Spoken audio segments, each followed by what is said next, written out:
இது மாதிரி கொடுக்கறது வந்து ஒன்லி கிளீன்லினஸ் ஒன்று. டேபிள்லயுமே பாட்டில்ஸ் நீங்க வந்து குடி தண்ணீர் வச்சிடலாம். ஒரு நல்ல கருத்தை இங்கே சொல்லியிருக்கிறார்கள். அந்த கருத்து ஏற்புடையது அல்ல என்பதை நான் தெரிவித்துக் கொள்ள கிளம்பியிருக்கிறேன். என்ற கோபம் வந்தால் தண்ணி பரல கொண்டிருக்க வாய்ப்பு இருக்கிறது.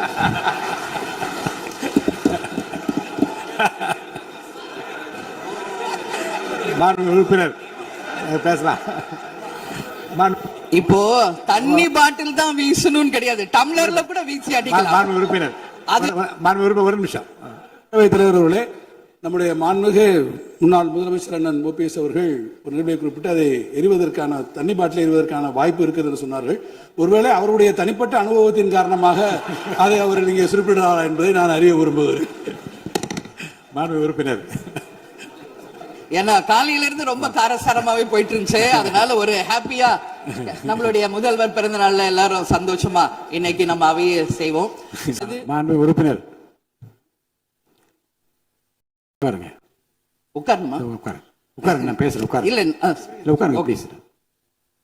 பேரவைத் தலைவர் அவர்களே, முதலமைச்சர் அவர்களே, எதிர்கட்சி தலைவர் அவர்களே, அமைச்சர் பெருமக்களே, சட்டமன்றத்திலே இருக்கும் அனைத்து சட்டமன்ற உறுப்பினர்களுக்கும் முதல் கண் எனது வணக்கங்களை தெரிவித்துக் கொள்கிறேன். 52 ஆண்டுகள் முடிந்து 53வது ஆண்டில் அடியெடுத்து வைக்கும் நமது முதல்வர் அவர்களுக்கு உங்கள் அண்ணன் கேப்டன் விஜயகாந்த் அவர்கள் சார்பாகவும் தேசிய முற்போக்கு திராவிட கழகத்தின் சார்பாகவும் எங்களுடைய மனப்பூர்வமான பிறந்த நாள் வாழ்த்துக்களை இந்த அவையிலே தெரிவித்துக் கொள்கிறேன். இன்றைக்கு நாம சட்டசபையில பேசுகின்ற உரை ஒன்று மேகதாது அணை பற்றியும் ஆளுநருடைய உரையை பற்றியுமான டிஸ்கஷன். சற்றேறக்குரிய 1.5 மணி நேரமா ஒரே டாபிக் தான் இங்க போயிட்டு இருக்கு.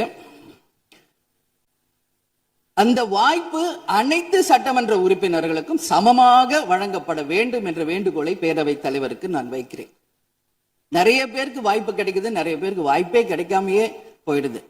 இது சட்டமன்றம், எல்லாருக்கும் ஈக்குவாலிட்டி, எல்லாருக்குமே வாய்ப்பு தரணும் பேசுறதுக்கு. அது நீங்க அவைத்தலைவர் அவர்கள் நீங்க அதை பார்த்துக்கோங்க. அதுக்கு அடுத்தது அன்று ஆளுநர் உரை, அது தமிழ்தாய் வாழ்த்தோடு ஆரம்பிக்கப்பட்டதை தேசிய முற்போக்கு திராவிட கழகம் மனப்பூர்வமாக அதை வரவேற்கிறோம். அதே போல ஆளுநர் உரை அன்றைக்கு ஆளும் கட்சியின் உரையாக இருந்தது என்பதை யாரும் மறுக்க முடியாது. ஒரு ஸ்போக்ஸ் பர்சன் மாதிரி ஆளுங்கட்சியை பற்றி மட்டுமே அவருடைய உரை இருந்தது. நமது தமிழ் மொழி தாய்மொழி, நம்மளுடைய அன்னை தமிழ் அன்னை. அந்த தமிழ் மொழியை நாம் சொல்றது செந்தமிழ் அப்படின்னு சொல்லுவோம். அதை நாம் கேட்கும்போது அது நம் காதல தேன் வந்து பாய்ந்ததாக தான் நம்ம எல்லாரும் சொல்வோம். ஆனால் அன்றைக்கு ஆளுநர் உரையில் 37 நிமிடங்கள் அவர் பேசியதாக ஒரு குறிப்பு இருக்கு. ஆனா 37 தவறுகள், தமிழை பற்றி உச்சரித்தவை அத்தனையுமே மிக மிக ஒரு வேதனையான ஒரு விஷயமாக இங்க நான் பார்க்கிறேன். நம்மளுடைய தலைவர்கள், அறிஞர் அண்ணாவாகட்டும், கலைஞராகட்டும், ஐயா காமராஜர் ஆகட்டும், அனைத்து பெருந்தலைவர்கள், அதே போல வேலு நாச்சியார், இது போன்ற அவர் ஒவ்வொரு பேரை சொல்லும் பொழுதும் முற்றிலுமாக அவருடைய உரையில அத்தனை பிழைகள் அன்றைக்கு இருந்தது. உறுப்பினர் உட்காருமா? உட்காருங்க, நான் பேசுறேன். இல்ல உட்காருங்க, பேசுறேன். மாண்புமிகு உறுப்பினர் ஆளுநர் உரை மீது சொல்லுகிற போது தமிழ் உச்சரிப்பு பற்றி அவர் குறிப்பிட்டார்கள். வேறு மாநிலத்தை சேர்ந்த ஒரு ஆளுநர்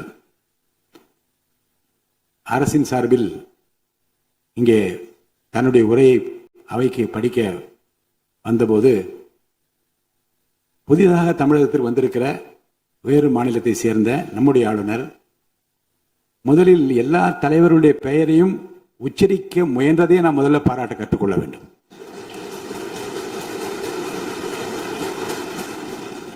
இன்னொன்று, எல்லா பெயர்களையும் விடாமல் படிக்க வேண்டும் என்று அவர் காட்டிய ஆர்வத்தை நீங்கள் பாராட்ட வேண்டும்.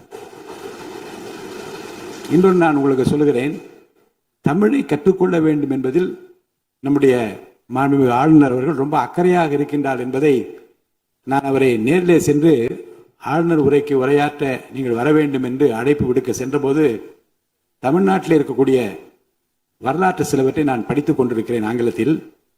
அதில் சுதந்திர போராட்டத்தில் இவ்வளவு பெரிய வீரர்கள், இவ்வளவு பெரிய தியாகிகள் தமிழ்நாட்டில் இருக்கின்றார் என்பதை பார்த்து நான் ரொம்ப வியப்படைகிறேன் என்று சொன்னார். அப்புறம் இன்னொன்று சொன்னார், தமிழில் வந்தவுடனே நான் வணக்கம் என்று சொல்ல கற்றுக்கொண்டேன் என்று சொன்னார். அப்புறம் நான் சொன்னேன், இன்னும் அதிகமாக கற்றுக்கொள்ளலாம், நல்லா இருக்கீங்களா என்று கேளுங்கள் அப்படி என்று சொன்னேன். ஆங்கிலத்தில் அதுக்கு நான் மொழிபெயர் சொன்னேன், நல்லா இருக்கீங்களா என்று ஆரம்பித்தார். நான் உடனே பதில் சொன்னேன், நல்லா இருக்கேன், ஐ எம் ஆல் ரைட் என்று சொன்னேன். உடனே அதை ரிப்பீட் பண்ணார். இதை சொல்லுவதற்கு காரணம் என்ன என்றால், தமிழ்நாட்டுக்கு வந்திருக்கிற, நம் நிலைமையை புரிந்திருக்கிற, நம் உணர்வுகளை புரிந்திருக்கிற ஒரு மாண்புமிகு ஆளுநர் இங்கே படிக்க முயலுகிற போது உச்சரிப்பு வருவது கொஞ்சம் சிரமமாகத்தான் இருக்கும். ஆனால் நம்முடைய கருத்தை முழுமையாக ஏற்றுக்கொண்டு கௌரவத்துடனும் கண்ணியத்துடனும் இந்த அவையை நடத்தி அவருக்கு நாம் நன்றி சொல்ல கடமைப்பட்டிருக்கோம். மேற்கொண்டு அதை விமர்சனம் செய்ய வேண்டாம் என்று நான் கேட்டுக்கொள்கிறேன். அதை நான் ஏற்றுக்கொள்கிறேன் பேரவைத் தலைவர் அவர்களே. அட்லீஸ்ட் தேன் பாய வேணா, ஈட்டி பாய்ந்தது அது அன்றைக்கு, இது யாரும் மறுக்க முடியாது. அதே போல இன்றைக்கு நம்மளுடைய பேரவையில முதல்வர் அவர்களுடைய பிறந்த நாள். முதல்வருக்கு ஒரு கோரிக்கை வைக்கிறேன். இங்கு நான் சட்டமன்றத்திற்கு வந்த நாட்களில் இருந்து அவை பணியாளர்கள் எல்லாருக்கும் இது மாதிரி ஒரு டம்ளர்ல ஒவ்வொரு இடமா போய் தண்ணி கொடுத்துக்கிட்டு இருக்காங்க. இன்னைக்கு நம்ம ரொம்ப அட்வான்ஸ்டா போயிட்டு இருக்கோம். இன்னும் ஸ்டில் அந்த ஓல்டு மாதிரி போயிட்டு இருக்கு. இல்ல ஒரே ஒரு விஷயம், மாண்பு உறுப்பினர் இந்த தேன் பாய்ந்தது அந்த வார்த்தை அவைக்குள் நீக்கப்படுகிறது. அதை எடுத்துருங்க. அடுத்ததுங்க, இது மாதிரி கொடுக்கறது ஒன்லி கிளீன்லினஸ் ஒண்ணு. அவை பணியாளர்களுக்கு நிறைய வேலை இருக்கு. ஒவ்வொரு டேபிளா அவங்க தவழ்ந்து கொடுக்கறது நமக்கே பார்க்கறதுக்கு ஒரு மாதிரி இருக்கு. ஸோ சிஎம்க்கு ஒரு ரெக்வெஸ்ட், பெட் பாட்டில்ஸ்ல ஒவ்வொரு டேபிள்லயுமே பாட்டில்ஸ் நீங்க குடி தண்ணீர் வச்சிடலாம். குடிச்சிட்டு அவங்கவுங்க இடத்துல அவங்கவுங்க வச்சிட போறாங்க. இதனால கவர்மெண்ட்டுக்கு எக்ஸ்ட்ரா செலவும் ஒன்றும் வரப்போறது இல்லை. அவங்கவுங்க இடத்துல வச்சிடலாம் அப்படின்ற என் கருத்தை நான் சொல்றேன். ஏன்னா இது டம்ளர்ல கொடுக்கறதும் அது மறுபடியும் கேட்கறதும் அவங்க வருவதும் அவங்களுக்கு நிறைய பணிகள். அது பதில் ஒவ்வொரு சீட்ல ஒரு பெட் பாட்டில்ஸ் மாதிரி கண்ணாடி பாட்டில்ல வாட்டர் வச்சுட்டு அவங்களுக்கு தேவைக்கு எடுத்துட்டு கொடுத்துடலாம். ஸோ இது பிறந்த நாள்ல முதலமைச்சருக்கு ஒரு கோரிக்கை வைக்கிறேன். அதுக்கு நாம நெகிழியில வேண்டாம், பிளாஸ்டிக் பாட்டில்ஸ் நம்ம அலோவ் பண்ண வேண்டாம், கண்ணாடி பாட்டில்ல நம்ம வைக்கலாம். உறுப்பினர் மாண்புமிகு பேரவைத் தலைவர் அவர்களே, அந்நியார் அவர்கள் ஒரு நல்ல கருத்தை இங்கே சொல்லியிருக்கிறார்கள். அந்த கருத்து ஏற்புடையது அல்ல என்பதை நான் தெரிவித்துக் கொள்ள கடமைப்படுகிறேன். என்ற கோபம் வந்தால் தண்ணி பள்ளி கொண்டிருக்க வாய்ப்பு இருக்கிறது.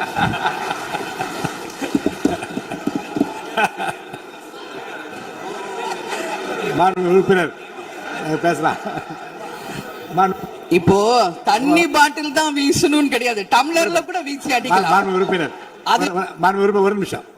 தலைவர் அவர்களே, நம்முடைய மாண்புமிகு முன்னாள் முதலமைச்சர் அண்ணன் ஓபிஎஸ் அவர்கள் ஒரு நிலையை குறிப்பிட்டு அதை எரிவதற்கான தண்ணி பாட்டில் எரிவதற்கான வாய்ப்பு இருக்கிறது என்று சொன்னார்கள்.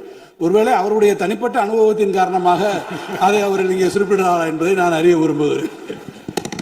மாண்புமிகு உறுப்பினர், ஏன்னா காலையில இருந்து ரொம்ப காரசாரமாவே போயிட்டு இருந்துச்சு. அதனால ஒரு ஹாப்பியா நம்மளுடைய முதல்வர் பிறந்த நாள்ல எல்லாரும் சந்தோஷமா இன்னைக்கு நம்ம அவையை செய்வோம். சோ பாட்டில் தான் வீசணும்ன்றது இல்ல, வன்முறைக்கு வேண்டும் என்றால் இங்க எவ்வளவோ இருக்கு, எது வேணாலும் வீசலாம். பட் நம்ம எண்ணம் அது கிடையாது. நிச்சயமாக தண்ணீர் என்றாலே பிரச்சனை தான் போல இருக்கு. அது காவேரி தண்ணீரா இருந்தாலும் டாஸ்மாக் தண்ணீரா இருந்தாலும் அது ஒரு பிரச்சனையா தான் இன்னைக்கு மக்கள்கிட்ட இருக்கு. உறுதியாக காவேரியிலும் சரி மேகதாதுலும் தமிழ்நாடு சட்டமன்ற உறுப்பினர் மட்டும் இல்ல, யாரும் அதற்காக விட்டு கொடுக்க போவதில்லை என்பது உறுதி. இன்னைக்கு நம்ம முதல்வர் அவரும் புதிதாக முதல்வராக இருக்கிறார். கர்நாடகா முதல்வரும் முதல் முறை முதல்வராக வந்திருக்கிறார். கேரள முதல்வரும் முதல் முறை முதல்வராக வந்திருக்கிறார்கள். சோ 3 முதலமைச்சர்களும் ஒன்று நட்பு ரீதியாக பேசி இந்த பிரச்சனைக்கு தீர்வு காணலாம். அப்படி இல்லை என்றால் அவங்க சொல்றது கேட்கலன்னா பக்காவா நம்ம சட்ட ரீதியாக ரொம்ப ரொம்ப பழமையான ஒரு விஷயத்தை அன்னைக்கு நான் சொன்ன மாதிரி பேசிக்கிட்டே தான் இருக்கிறோம். இது முழுமையாக தீர்வு அடைய வேண்டும்ன்றதா எல்லாருடைய கருத்து. இன்னைக்கு நம்மளுக்குள்ள வாதங்கள் பிரதிவாதங்கள் டிஸ்கஷன்ஸ் இங்கு வந்தாலும் இது நிரந்தரமாக தீர்க்கப்பட வேண்டும் என்பதில் யாருக்கும் மாற்று கருத்து இல்லை. இப்ப 2026 இருக்கும், 3026 வரைக்கும் இது கண்டினியூ ஆகக்கூடாது, இன்னொரு 100 ஆண்டு காலத்திற்கு என்பதுதான் எல்லாருடைய எண்ணம். சோ அது நடக்கணும். அது மட்டும் கிடையாது, இன்றைக்கு நேற்று நடந்த ஒரு விஷயம் தமிழ்நாட்டில நேற்று நான் நேரடியாக சென்று பாதிக்கப்பட்டவங்களை பார்த்தேன். Yesterday was a black day for Tamil Nadu. Sunday black சண்டேவாக நேற்று இருந்தது. இதுவரைக்கும் தமிழகம் காணாத ஒரு பேர் விபத்து அது.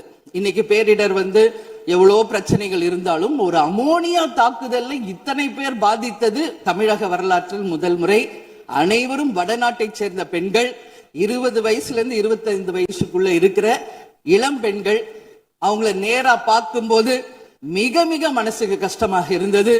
என்ன ஃபேஸ்ல பாக்குறோம், உதடு, காது, மூக்கு எல்லாம் ப்ளீட் ஆயிட்டே இருக்கு. அப்போ டாக்டர்ஸ் அங்க எக்ஸ்பிளைன் பண்ணாங்க, இங்க வெளியே நம்ம என்ன பாக்குறோமோ அதுதான் இன்னர், அதாவது லங்ஸ். இதை பற்றி ரொம்ப விரிவான விளக்கத்தை எல்லாம் அமைச்சர் அளிச்சுட்டாங்க. இதை சுருக்கமா அதை நான் பார்த்தேன், சரியானதுதான். நீங்க மேற்கொண்டு அதை பற்றி பேச ஆளுநர் உரைக்கு நன்றி தெரிவிக்கிற கருத்துக்கு வந்துருங்க நீங்க. கண்டிப்பாக. அதனால நான் நினைச்சேன் இன்னைக்கு ஒரு நிமிஷம் அவங்களுக்காக நம்ம மௌன அஞ்சலி செலுத்துவோம் என்று நான் எதிர்பார்த்தேன். இருந்தாலும் பரவாயில்லை. சோ அவங்களுக்கு நான் நேத்தே சொன்னபடி முதலமைச்சர் அவர்கள் 2 லட்சம் ரூபாய் கொடுத்திருக்கார். உடனே அமைச்சர்கள் போய் பார்த்தாங்க. அதெல்லாம் பாராட்டுக்குரிய விஷயம். ஆனாலும் ஏழ்மை குடும்பத்துல இருந்து வந்திருக்காங்க. சோ கன்சிடர் பண்ணணும்னு சொல்லி நான் கேட்டுக்கிறேன். உரிய சிகிச்சை தரப்படுகிறது. அவங்க பிழைப்பது நிச்சயம் கடவுள் கையில இருக்கிறது. சோ எல்லாரும் அவங்களுக்காக ப்ரே பண்ணுவோம் சொல்லி இந்த நேரத்துல நான் கேட்டுக்கொள்கிறேன். ஒரு பெண்ணா அந்த பெண்களை பார்க்கும்போது என்னால் அதை ஏற்றுக்கொள்ள முடியலை. அதனாலதான் சபையில் அதை நான் பேசுகிறேன். அதே போல இன்னைக்கு முதல் முறையாக மற்ற சப்ஜெக்ட் எல்லாம் பேசிட்டு இருக்கேன். என்னுடைய தொகுதியை பற்றி இதுவரைக்கும் நான் பேசவே இல்லை. நான் சட்டமன்ற உறுப்பினராக வெற்றி பெற உறுதுணையாக இருந்த திராவிட முன்னேற்ற கழகத்திற்கும் அதன் தலைவர் அண்ணன் ஸ்டாலின் அவர்களுக்கும் இந்த நேரத்தில் என் நன்றிகளை தெரிவித்துக் கொள்கிறேன். விருதாச்சலம் தொகுதி 2006 புரட்சி கலைஞர் கேப்டன் அவர்கள்